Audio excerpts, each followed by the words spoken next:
চুঁচুড়া welfare অ্যাসোসিয়েশনের পুজোয় এটা চন্দননগর যে সেন্ট্রাল পুজো কমিটি রয়েছে তার মধ্যেই পড়ছে জগদ্ধাত্রী পুজো কমিটি।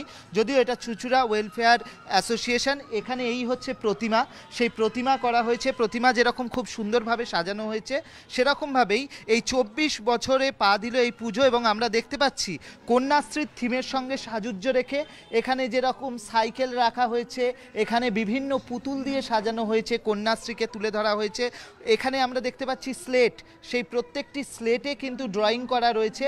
অর্থাৎ মেয়েদেরকে পড়ানোতে যে অগ্রাধিকার দেওয়ার প্রয়োজন রয়েছে সেটাই কিন্তু এই মণ্ডপের প্রতিটি ছত্রে ছত্রে আমরা দেখতে পাচ্ছি। বিভিন্ন ছবি দেওয়া হয়েছে, অয়েল পেন্টিং রয়েছে সুন্দর করে, এবং এই অয়েল পেন্টিং, নীল সাদা সাইকেল এবং পুতুল সেইগুলো দিয়ে যেরকম সাজানো রয়েছে সেরকম মণ্ডপের ভেতরেও রয়েছে কন্যার চোখে কন্যাশ্রী, মমতা বন্দ্যোপাধ্যায়ের ছবি দিয়ে সেটাকে রাখা হয়েছে। কৃষি বিপণন মন্ত্রী তপন দাশগুপ্তর পুজো বলে এই পুজো মূলত বিখ্যাত। এবং এখানে আমরা দেখতেও পাচ্ছি প্রচুর মহিলারা আসছেন, জলের বোতল দিয়ে এখানে আলোকসজ্জা করা হয়েছে। এই থিমটা রাজ্যের মুখ্যমন্ত্রী মমতা বন্দ্যোপাধ্যায়কে সামনে রেখে আমি চিন্তা ভাবনা করেছি।